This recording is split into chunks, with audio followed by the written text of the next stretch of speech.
Hey guys, this is Alan with Devil May Play, and I've got a big announcement. A big announcement. Hey guys, Trip here, and whatever I have to say will not live up to what Lark has to say, so I'll just give him the floor. I gave birth to a child. No, I'm just kidding. I had a Yep, baby. he gave birth to a child. It is a medical miracle. If you think you're confused, you should ask how his wife feels about all this. Yes, exactly. It's actually kind of like a seahorse where after the baby reaches a certain point, I just carry him around.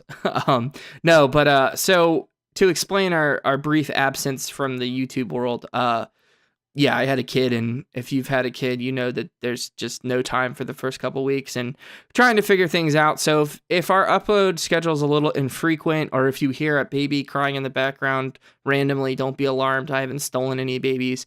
That's my baby, and he pretty much just eats, sleeps, and poops like all other babies. So that's just a little disclaimer. But that's not what this episode's about. This episode's about a different kind of baby, online babies. And Isn't a that different great? kind of shit. Yeah, a different kind of shit. That's a great segue, right? That was a brilliant segue. I gotta give it to you. All right, so what are we talking about? We are talking about the recent reviews of games like Mass Effect Andromeda and Yooka-Laylee, and specifically the community response to certain reviews. So why don't you let's start with what? Which one do you want to pick? Yooka-Laylee or Mass Effect? Um, let's go with the first train wreck first. The Mass one that Effect. I don't even understand how anybody is defending. Well, Mass Effect Andromeda. They did send out an animation patch so that supposedly They fixed some of fixed the the animation. eyes. That doesn't fix the shitty story, uninspired characters, massive plot holes, and I could go on. Okay, well, go on. I mean, we had a whole episode about this. I think it was the last episode, actually. Our last Yeah. episode was actually us anticipating the shit problems with Mass Effect Andromeda. And if I didn't make it clear enough in the last episode, Mass Effect basically raised me for the second half of my child and teenagehood. Mhm. So I'm not a hater. Like, if anything, You're an I'm appreciator. just I'm obsessed with Mass Effect. I'm not gonna lie. I love Mass Effect. I love Shepard. I love the world they created, and all of the fears that we had for Mass Effect Andromeda based solely on what we saw from the animations. Because, like we said, where there's smoke, there's probably fire. All of those anticipations ended up coming true, and I guess toward the theme of this episode, people overreacting over reviews. I guess for starters, I don't know what exactly you would expect. Well, it's weird. Let's just dive into like the two opposite extremes that you get when you have a review that's good or bad. Let's start with bad though, because Mass Effect got some middling reviews. A lot of like the general consensus was that it's the weakest game in the series. That's the general consensus that I've seen. But then you have people that come to its defense saying, oh, these issues aren't as big as people are saying. It's overblown. It's just animation. Or why are gamers so entitled? Why is everything such a big deal? And again, we are back to this discussion of assessing games as either art or as like a technical product. And it's this really difficult gray area where it's like, okay, you can definitely penalize a game for some of its technical deficiencies like animation and whatnot. But if the core gameplay makes up for it, can we overlook it? Like a game like Zelda. Let's take a game like Zelda. Especially since that just came out, it got perfect scores from a ton of websites. It has a lot of technical issues. If you're playing on the Wii U, I double dog dare you to go through Kakariko Village and try not to have massive frame drops. Dude, that game has full up froze on me probably half a dozen times now when I'm playing against and fighting against a moblin, right? But it still was getting perfect scores. So how can you what's the word? How can you justify that score? It's like a double standard. Right. But I totally agree. But see, this is why I don't put scores on my reviews, because it's too arbitrary. Every game is a unique thing. And I feel like talking about what you were talking about, just going back to what you were saying about games as art or a product, I don't think it has to be mutually exclusive. No. We can talk about what's good about a game. We can totally recommend a game like Breath of the Wild. Like if you were to take away those review scores, what you would be hearing would all still be true. A lot of them even mention the technical problems, but their point in their reviews was that doesn't take away from how much I recommend this game. Right. Now, at the same time, you do need to take technical problems into account because we're paying $60 for a product that should work properly. Now, for example, I go on and on about Fallout New Vegas. It's one of my, if not my personal favorite RPG of all time. Not saying it's objectively the best RPG, but as far as I'm concerned, it's my favorite. Now, if I had to put a score on that game, I would happily give it an 8. And I know that's going to piss off a lot of people, but just because of how many technical issues are in that game, we can talk about whose fault that is. We can talk about the amount of time Obsidian had. We can lay the blame on Bethesda. All stuff I'm more than willing to do because you know how I feel about Bethesda. Right. But the fact remains that you need to take into account all the aspects of a game. And sometimes you weigh different things more based on what's more important or what's less important in a given situation. But games are complete packages, as we say a lot of times on this show. And if a game's fucking up in some way, don't be surprised when a critic points it out and that affects their view of the game. And I think the other thing we have to kind of remember, and this is something that's true for all forms of media and just anything in general with scores. Scores, they're kind of like this double-edged sword, right? The way I see scores, and this is the way I think most people should see them, they're not an objective assessment. Like a 10 out of 10 game is not a perfect game because what is perfection, right? There are a lot of people that don't like the idea of an open world Zelda. They want to return to the more linear dungeon-based Zeldas. So to them, Breath of the Wild is not a perfect game.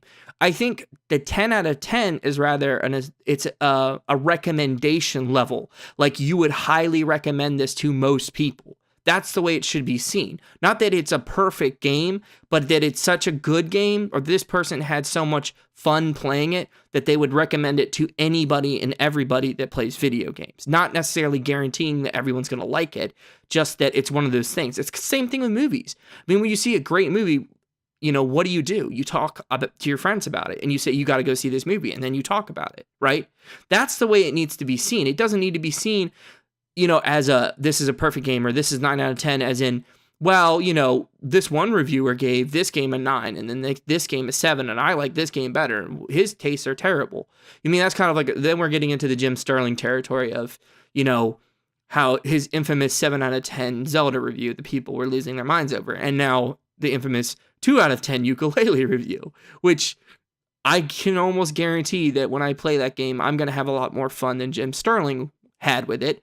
But that doesn't change the fact that he didn't like it. You know what I'm saying? Right. It's a recommendation. He would not recommend the game.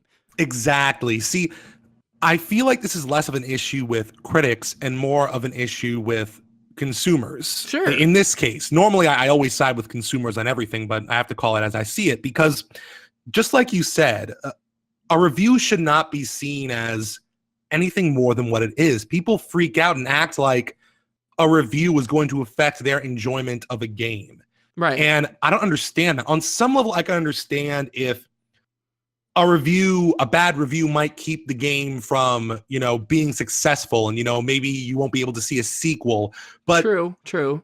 That on some level I can understand. But at the end of the day, that's not going to change a critic's mind. No. Their job is to be honest about what they like, what they want. View them as opinions, informed opinions, hopefully, opinions backed up with experience and knowledge and honesty, but an opinion that comes with its own bias.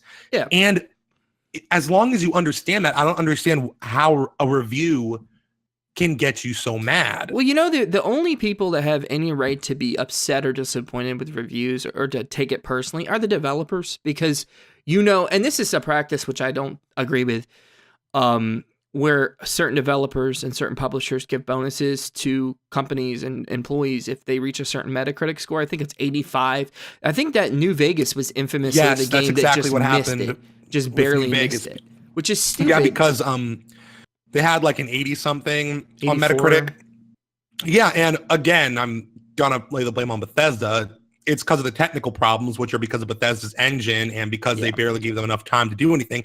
Everything that wasn't their fault would have made that game a 10 out of 10 as far as Well, I'm concerned. let's But I'm digressing. well, now I know we keep talking about New Vegas, but to me it's kind of like a great game with technical issues or with some technical short failings is kind of like Star Trek the original series. Like the special effects are super outdated and the costumes are corny and there's so many things that didn't necessarily age well. But the reason that original series still has fans is because like the story and characters were pretty solid, especially for the time. There was a lot of things in this show that kind of inspired technology like cell phones and whatnot. And, they talked about black holes and it was an interesting show for that reason. I feel like video games are the same way. You can go back and play an old game in, something say like Banjo-Kazooie, comparing to Yooka-Laylee since that's just coming out. There's a lot of technically clunky things that were just around that time, but there's still a lot of heart and personality to the game. And that's kind of what resonates with people. That's at the end of the day, critics, like reviewers, are not the same thing as critiquers, right?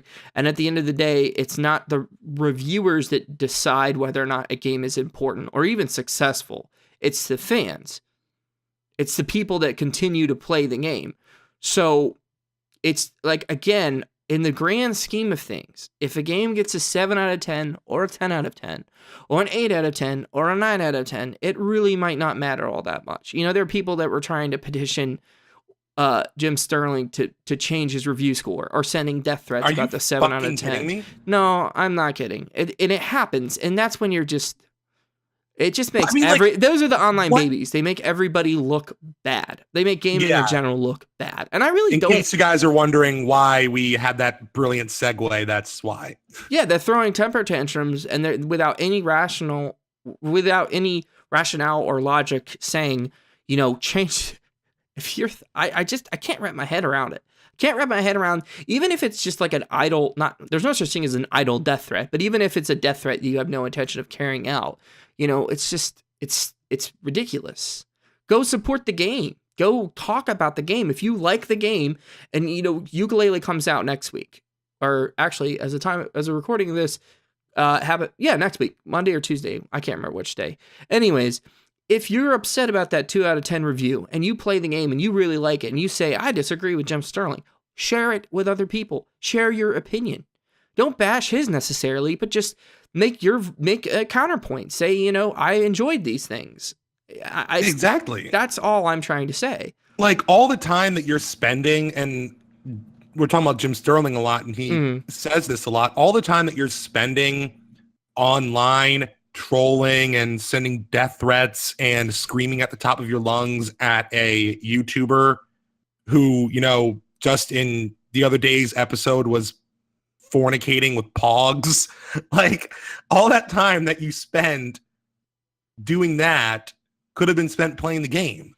So why aren't you playing the game or talking about the game or telling people why you think is great or spreading the word? Why do you need to contribute negatively? Why do you need to spend that energy on something like that when you could be enjoying the game? And not to be a dick, but how much do you really enjoy the game if you're spending all of this time not playing it and yelling at the person who says it's not good? Well, and it's the other thing to take into consideration is that people take this stuff personally. They take it personally if their favorite franchise takes a hit. And I think you've talked about this. I like your attitude and your perspective, which is I don't have loyalty to any particular company.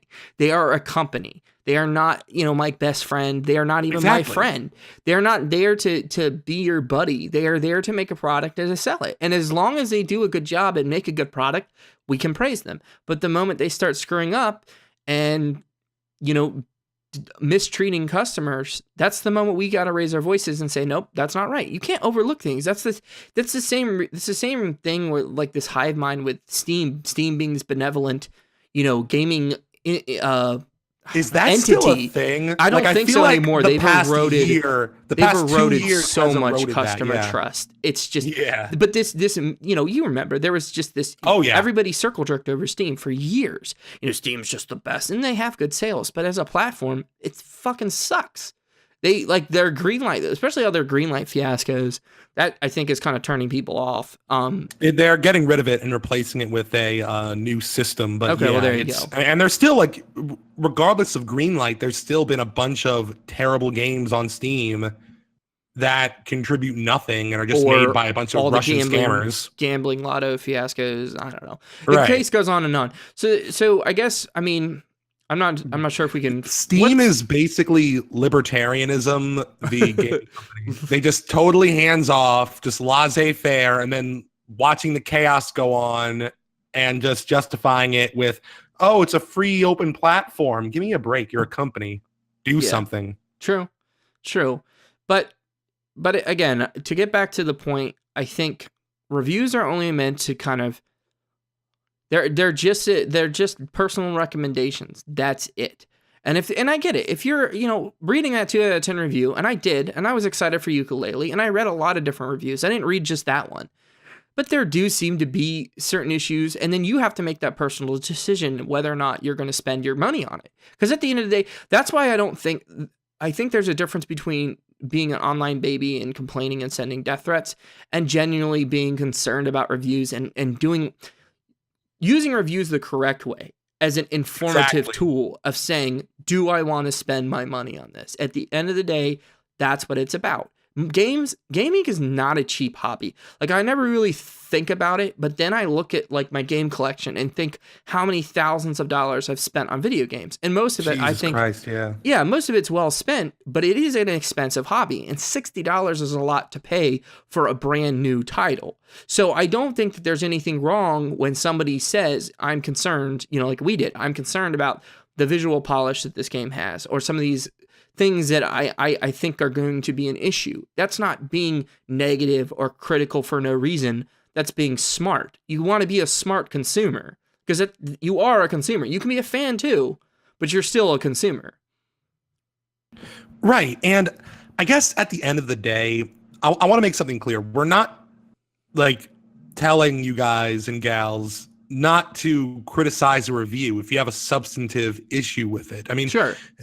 The thing that people need to understand and people need to embrace is the idea that this hobby, I don't even think of it as a hobby. I don't even know what I consider it. Passion, it's so weird people call it a hobby, but I don't know. It's just such a, it's like just such a part of my life at this point. I don't know if that's sad or a good thing, but whatever. But anyway, one thing I feel like those of us who are a part of this hobby need to embrace is the idea of having a conversation, of really just genuinely sharing our thoughts, having respectful debates and arguments like, you and I do sometimes. Sure. And like for example, not even to give an example, just as a general thing, if you personally made a negative review about something or a positive review, you should be able to have a conversation with somebody who did the opposite as you and talk about, well, I think you were a bit too hard on this aspect, or I think this outweighs that, or I think you really overlooked this big problem. There's nothing wrong with that. Right. I think that's a great thing because that's what leads to innovation and moving forward and all those good buzzwords. Like, what we're talking about is don't be a fucking baby asshole. Well, let's use an example. Okay, we since we're talking about this, how can we have a discussion? We were just discussing, not on the show, obviously, but you wrote an article about the weapon durability in the Zelda game, or the Breath of Wild. And I was kind of saying I didn't find it to be as big of an issue. I was thinking, could it be fixed or could it be different? Sure, right? But we had some slightly differing opinions. And it was like a good discussion. We each had our own opinion. I think what you said was perfectly valid. However, I think there are some people that are kind of blowing it out of proportion a little bit. But any game should be subject to criticism, even if it's a great game, even if it's a game like, Breath of the Wild that I enjoyed immensely.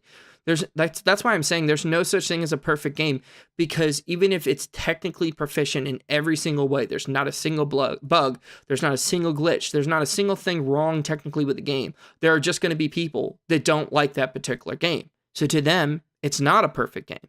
And that's until I can step into my holodeck IV tube full of infinite food and water and play any scenario I want, filled with preloaded scenarios created by the best writers, designers, and scripters and coders in the universe, then there will never be a perfect game. I will wait for that game to exist, but until then, there can't be a perfect game. So next time you see a review you disagree with, just disagree. It's fine. It's cool. Just be chill, man. Be chill. There you go. Don't be an online baby. Be chill. Well, did you have any other final thoughts about babies or reviews or critics? Do we want to talk about YouTube?